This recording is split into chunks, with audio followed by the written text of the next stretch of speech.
Matalino talaga si Eric Spoelstra. May bagong na-develop ilang angkop na pairing ni Bam Adebayo at Warriors na miss si Jordan Poole sa Bay. Nagsisi si Green sa nagawang mali kay Poole.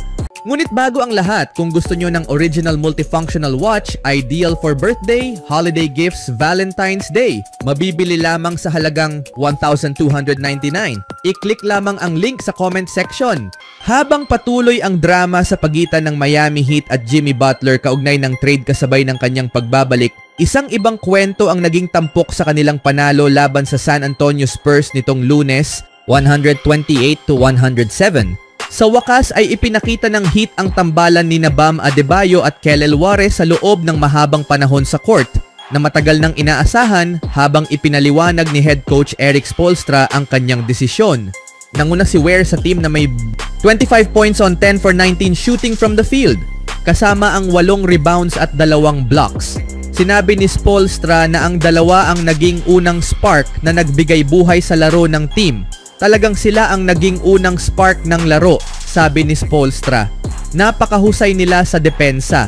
Ang enerhiya na iyon ang nagbigay sigla sa buong koponan at pagkatapos ay nakakuha kami ng mga oportunidad sa transition. Simula noon, naging maayos ang daloy ng opensa namin.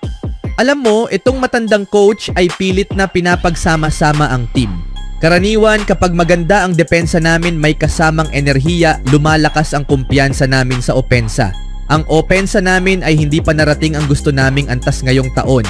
Matagal nang pinag-uusapan ang posibilidad ng tambalan ni Ware at Adebayo mula nang madraft ang rookie bilang ika-15 overall pick sa nakaraang NBA draft kung saan lilipat si Adebayo sa power forward position mula sa pagiging sentro na kanyang ginampanan sa mga nakaraang taon. Sa laro, nakapagtala si Adebayo ng 6 na puntos, 11 rebounds at 5 assists habang sinabi ni Spoelstra na parehong dynamic ang dalawang manlalaro at hinahangaan ng team ang diskarte ni Ware. Napaka-dynamic nila, ani Spoelstra. Ito ay isang bagay na unti-unting naming pinag-aaralan. Alam ko na maraming opinyon tungkol kay Kelly sa labas, pero hayaan ninyo kaming gawin ang trabaho namin. Hayaan ninyo siyang ipakita ang kanyang kaya. Ang unang layunin ay ma-develop siya, maging komportable sa isang papel kung saan kaya niyang talagang maapektuhan ang laro. At ang second unit namin ay nagiging mas maayos. Ito ang isa sa mga positibong bagay nitong nakaraang mga linggo. Unti-unti niyang naiintindihan ang papel niya at sa ipinakita niyang laro at kakayahang makaapekto sa laro, nagawa niyang patunayan ang sarili niya. Patuloy ni Spoelstra.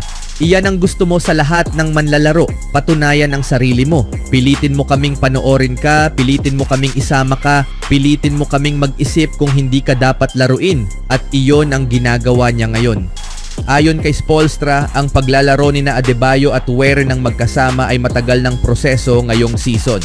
Kamakailan lamang nagkaroon ng extended minutes ang dalawa at pagkatapos ng laro, ibinahagi ni Adebayo ang kanyang pananaw tungkol sa pagtitiwala ni Spoelstra sa tambalan nila. Nagbibigay ito ng bagong dinamika sa team namin, sabi ni Adebayo. At sa wakas, si Spo ay nagtitiwala na sa proseso, sa tingin ko. Ngunit isa ito sa mga bagay na sa wakas ay pinanindigan niya at nagbunga ito. Ngayon, pakiramdam ko magkakaroon na ito ng tuloy-tuloy na epekto. Siguro makakakuha pa siya ng ilang DPOY, Defensive Player of the Year Awards mula rito, ilang all-defensive teams para sa batang ito. Pero ang pinakamahalaga para sa amin ay magdiwang sa panalo na ito, ngunit manatiling nakatutok, magtulungan at manatiling magkakasama. Anong masasabi niyo mga kaibigan sa rookie na ito? Sa ibang balita naman, ang bawat tagahanga ng Dub Nation na nanood ng kapanapanabik na 122-114 na panalo ng Golden State Warriors laban sa Washington Wizards ay nakuha ang halaga ng kanilang panonood. Nakuha ng Warriors ang panalo at nagpakitang gilas ang dating paboritong manlalaro ng GSW na si Jordan Poole suot ang jersey ng Wizards. Sa loob ng 36 na minuto nakapagtala si Poole 38 points in 12 of 25 shooting from the field, an excellent 8 of 15 from the 3-point line. Hindi rin siya nagmintis sa free throw line na may 6 of 6 at nagdagdag pa ng 5 rebounds at 5 assists. 2 lamang ang kanyang turnovers na kahanga-hanga para sa dami ng hawak niya sa bola.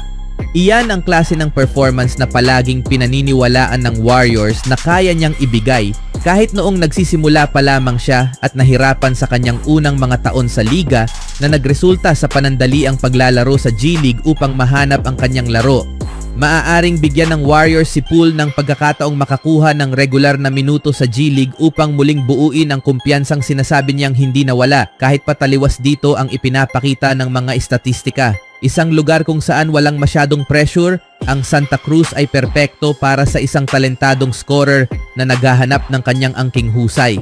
Pinili ng Warriors si Poole dahil sa kanyang kakayahang umiskor. Sa ilalim ng demokratikong opensa ni John Beilein sa Michigan, hindi malaki ang naitatala niyang puntos pero alam niyang paano umiskor. Kahit maraming nagsabi na ang pagpili kay Poole sa unang round ng draft ay malaking sugal, naniniwala ang karamihan na handa na ang kanyang shooting para sa NBA. Ngunit hindi iyon ang nangyari. Ang mga numero ay hindi nagsisinungaling. Ang kasalukuyang pananaw, lalo na sa loob ng Warriors, ay kailangan ng makita kung kaya ni Poole mahanap ang kanyang anyo sa G League at bumalik sa NBA bilang inaasahang shooter. Si Poole ang naging electrifying sixth man at paminsang starter nang manalo ang Warriors ng titulo noong year 2022. Sa sumunod na season, nasangkot siya sa isang suntukan kasama si Draymond Green sa practice, binigyan ng malaking kontrata at kalaunan ay na-trade kay Chris Paul matapos ang mahinang post-season. Sa nakalipas na 1.5 season, naglalaro siya sa mas maliit na spotlight sa naghihingalong Washington Wizards, kaya ang laro kagabi laban sa kanyang former team ay parang personal niyang Game 7. Natutuwa ako na nagpapakita ng gilas si Poole. Nakakalungkot lang na hindi na niya ito ginagawa sa jersey ng Warriors. Walang permanente pero parang maaga ang kanyang pag-alis mula sa pananaw ng mga fans. Patuloy ang tensyon sa pagitan ng dating magkakupunan na sina Jordan Poole at Draymond Green. Ang controversial na suntukan noong year 2022 ay nananatiling madilim na bahagi ng kasaysayan ng prangkisa. Sa kanyang pagbabalik bilang bahagi ng Wizards, bumisita si JP sa Chase Center sa pangalawang pagkakataon mula nang matrade. Mainit ang naging pagtanggap ng Dub Nation kay Poole. Nakita siyang nakipagkwentuhan sa dating mga kakampi at management staff. Maraming fans ang may suot na number 3 jersey. Sa kanyang media interview pagkatapos ng laro, pinuri ng guard ang suporta pero may ilang mga pagbubukod. Oo, mahal ko ang mga tao dyan. Mahal ko ang karamihan sa kanila dyan. Isang napakagandang grupo, napakagaling na staff. Salamat sa mga fans. Nakita ko ang maraming numero 3 na jerseys dyan na laging napakasarap makita. Lagi akong nakakatanggap ng maraming pagmamahal dito. Nagkaroon ako ng magandang panahon dito at masaya ako na na-appreciate iyon. Hindi maitatanggi ang nakatagong tono ng mensahe ni Poole para sa kanyang former teammate. Ang pahayag niyang mahal niya ang karamihan sa mga tao sa Warriors ay tila patungkol sa suntukan kay Green at ang mga nangyari pagkatapos nito. Meron namang tugon si Green sa pahayag ni Poole. Ilang oras matapos maging usap-usapan sa social media ang pahayag ni Poole, naglabas ng tweet si Green bilang tugon. Hindi lihim na inamin ni Green ang kanyang pagkakamali at humingi ng tawad kay Poole. Gayunpaman, nananatili ang tensyon. Kahit wala na sila sa iisang koponan, patuloy ang bangayan tuwing nagkikita ang Warriors at Wizards. Ang kontrobersyal na suntukan ni Green at Poole ay magiging bahagi ng madilim na kasaysayan ng Warriors. Kahit naglaro pa sila sa iisang team sa sumunod na season, nanatili ang tensyon sa locker room. Marami ang naniniwalang ito ang pumigil sa Warriors na magkampiyon muli noong 2022-23 season. Walang duda na mahalagang bahagi ng Warriors si Green pero hindi rin dapat maliitin ang kontribusyon ni Poole. Ang dating Warriors guard ang naging susi sa pagkuha ng ika-4 na titulo ng Dub Nation sa loob ng 8 taon.